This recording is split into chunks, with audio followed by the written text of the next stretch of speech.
everyone, it's Robin, Our Silent Crafts, and welcome to my studio. Today we are going to make this zipper pouch. In last week's video, we did a simple quilt as you go with the top stitching, and this week for our red zipper pouch, I'm going to show you how to add in all of that extra quilting and the process that I use.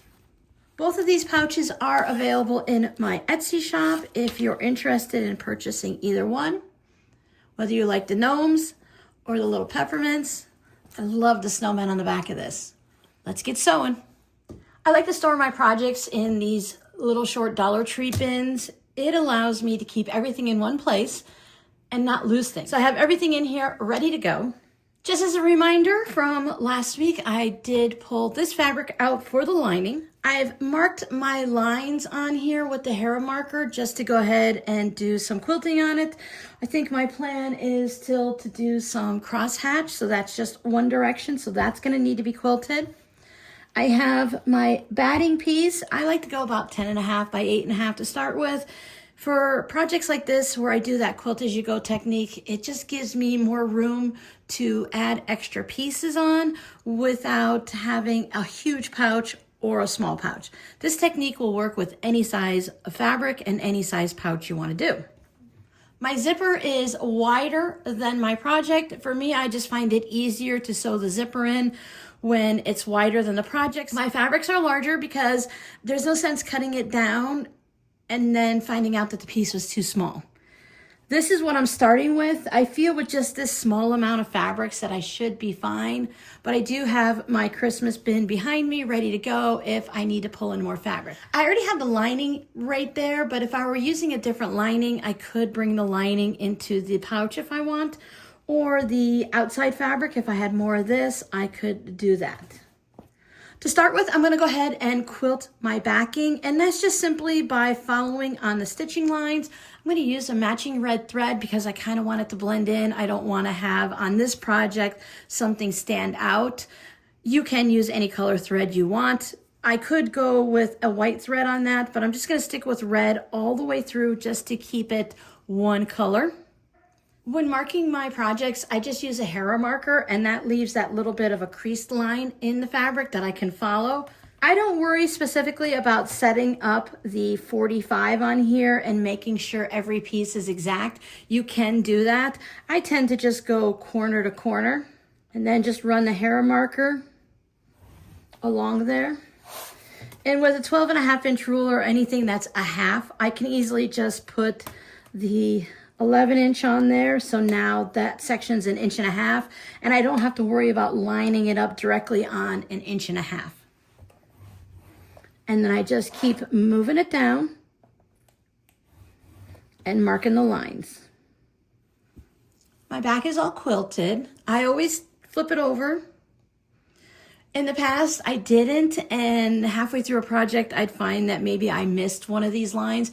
When you're doing red on red, it's kind of hard to see to make sure you got everything, so I just flip it over. And you can see all my cross hatching.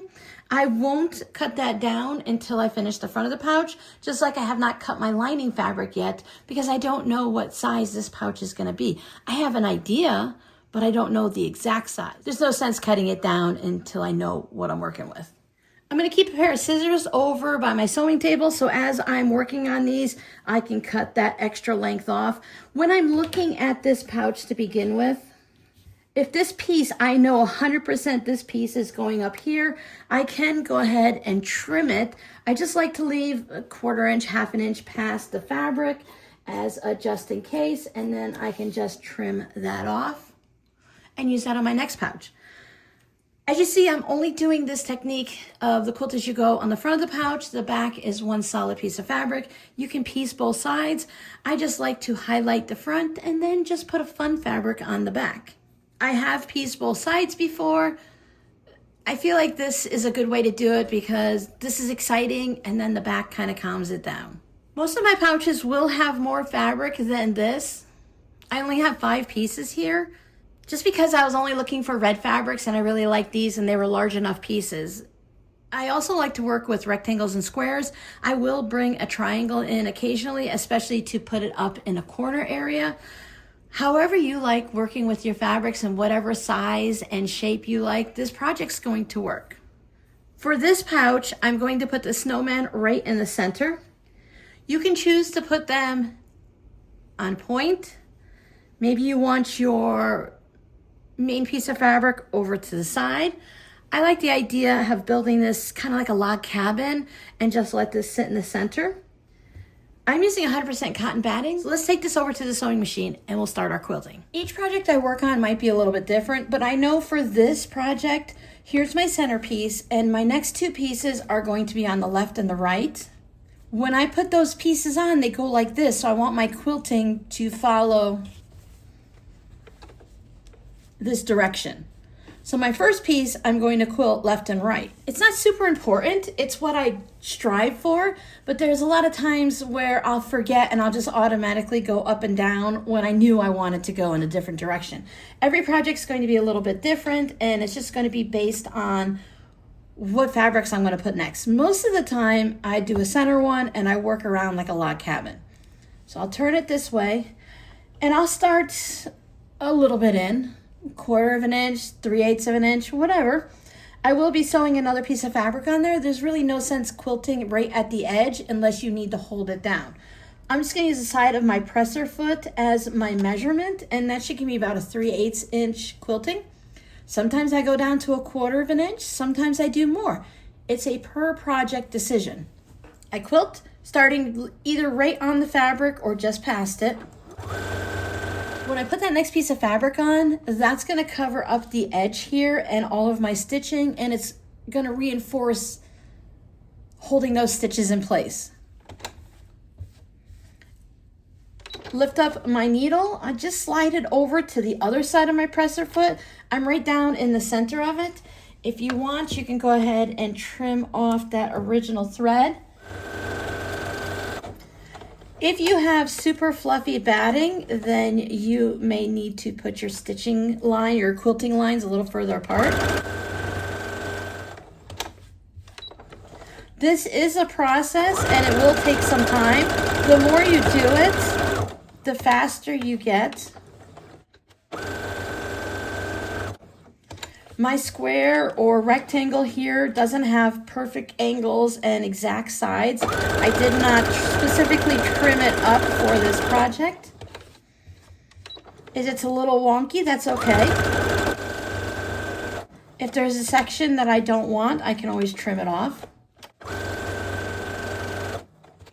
If you were piecing your entire front and then laying it down, you could do the same style of quilting close together to get a similar look without having to do the whole quilt as you go process.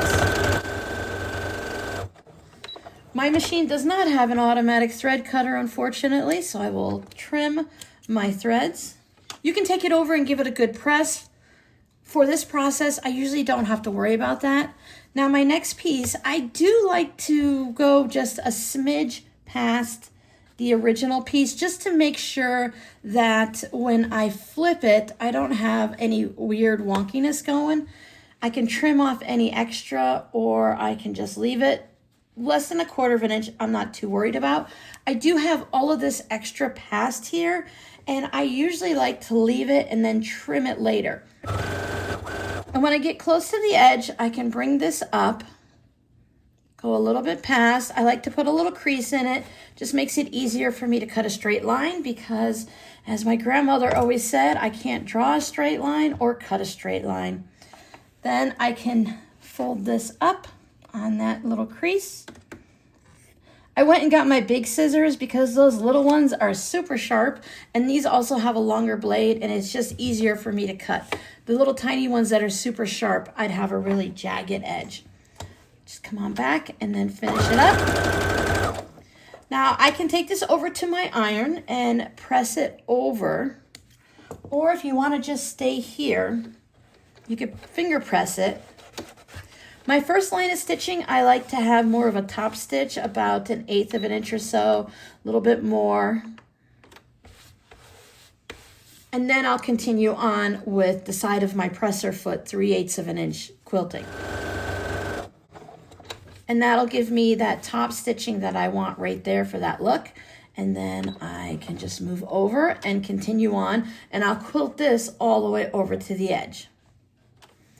Mine's not going all the way over to the batting.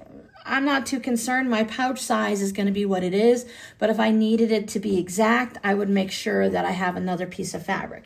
If I wanted to put another piece of fabric on, I could take this and trim it right here, leaving room to put another piece on, because this right here is only about 3/4 of an inch, and that's not going to be enough to be visible with my seams when I sew the bag. Take it to the iron if you need to. Now I have this piece, and this is definitely way too big. So I can take this and line it up and say, do I want the Christmas trees? Do I want the reindeer or the snowflakes? I think I will go with the reindeer and the snowflakes. I have these two like stitching X's here, so I'm gonna go with that. And for that, I can take my scissors and just trim above that stitching line. It's probably going to get covered up with the next piece, and that's okay.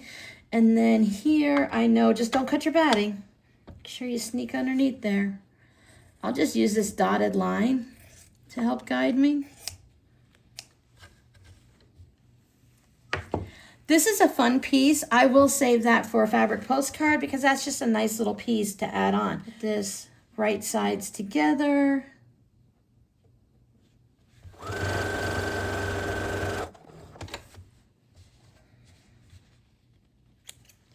I usually don't worry too much about the threads on the back. Sometimes I trim them afterwards. Sometimes they get caught in the quilting and it doesn't matter. And I'll quilt the same one up and down. So that'll give me the side by side and then the up and down. Now that I have both pieces on and quilted, I will go ahead and put the bottom piece on. And that's this guy here.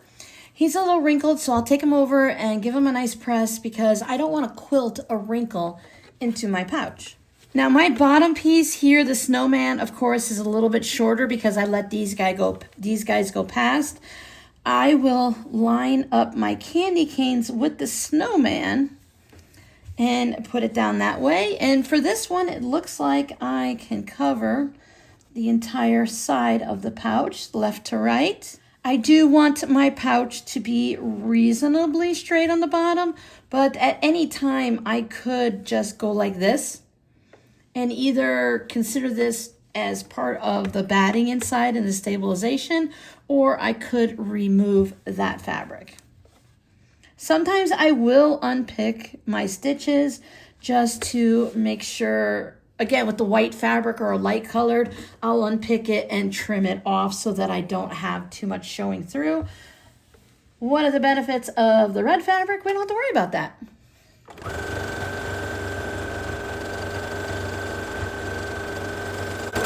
My goal is just to make sure I've covered all of the fabrics underneath. I'm on the edge here, so I'll trim that off. This is so long and I have fabric underneath it. I do want to take this over and press it just to give a good crisp little seam right here. These are pretty good. They're laying nice and flat, but just by touching this one, I can see it doesn't want to lay flat and I don't want to make a ridge. So I'll press it to the bottom of the bag and I'll continue the same process. And this time I'm going to quilt this way. These two are going up and down, and then this one will go straight across the bottom.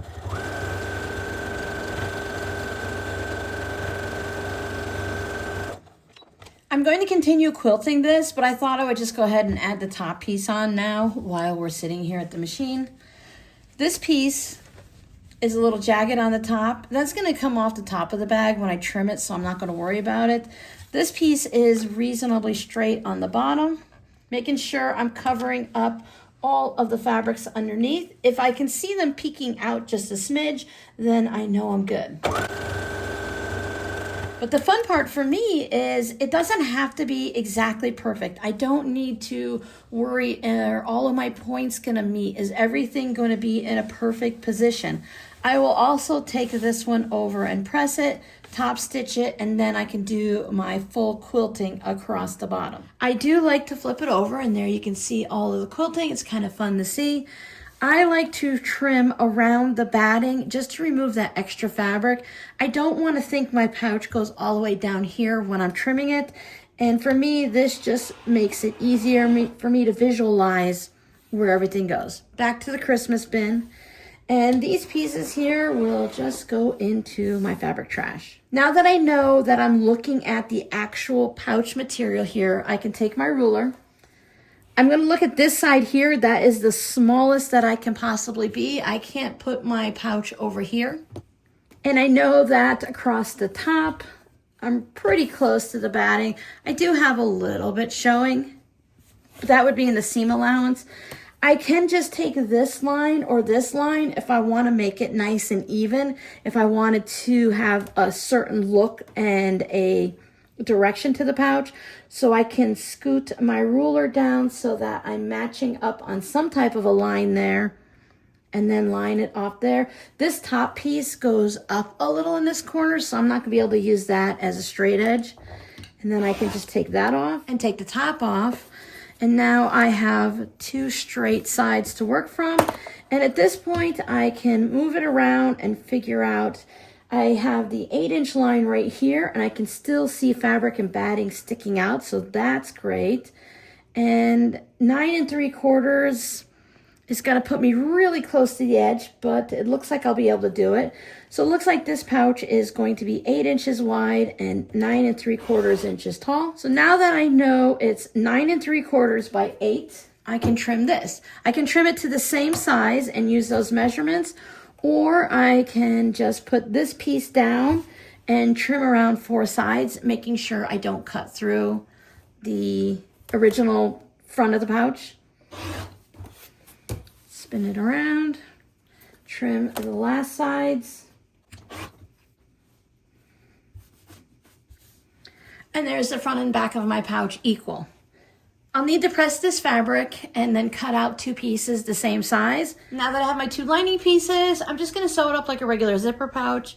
I like to do mine right side up from the front of the pouch, zipper side down. The teeth where the pull is the right side, so I have right sides together, and then I take the right side of my lining and put it on, and I just reverse it on the other side. I'll put a link at the end of the video for those of you that need to see a full tutorial on how to sew the zipper in. I will be boxing the corners on this one. Just like I did on this pouch, I will be boxing the corners. I'll take an inch corner out of each of them and it'll create the box corner. I'll put up a playlist for my zipper pouches, so if you want to see the different techniques, you can go ahead and find them there. Like that, my pouch is finished.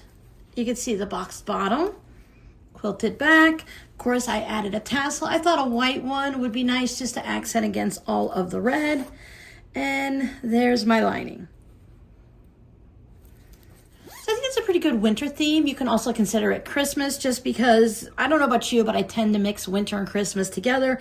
Snowmen are winter, but they're Christmas for me. Peppermint candies, reindeers, candy canes, all kinds of fun stuff. And of course, that peppermint lining. Now you can see this pouch sits up pretty well with our extra quilting. Let's see what the last week's pouch looks like. This pouch is a little softer. It will still sit up because it is on a boxed bottom. This one is very soft and pliable. This one is still pliable, but you can see it's not as squishy feeling as this one, but it still maintains that nice soft quilted feel that I like. It holds everything, it's pretty sturdy, but you can still fold it up and put it into a suitcase if you needed to, and it pops right back in. So whether you like just a little bit of top stitching for a nice soft look, or if you want to put some extra quilting. Now I use straight line quilting. If your machine has the fancy quilting stitches, go ahead and use some of those. We paid for all of them, we may as well use them. I'm working off of my little brother right now, and it doesn't have as many fancy stitches. And of course, I just like those straight line stitches on here. So thanks so much for hanging out with me. I hope you enjoyed the video. Your scrappy word. Let's go with quilting this week. Tell me anything you want about quilting. Tell me what you're making, tell me your style of quilting, and whether or not you use fancy stitches. You can check out these videos for a full tutorial on how to put zippers in as a beginner. I have a playlist with all of my zipper videos in, and if you want, go down to the pinned comment and I'll put that video in, so if you missed it, you can go back and see that style of quilting. I'll see you guys next time. Bye.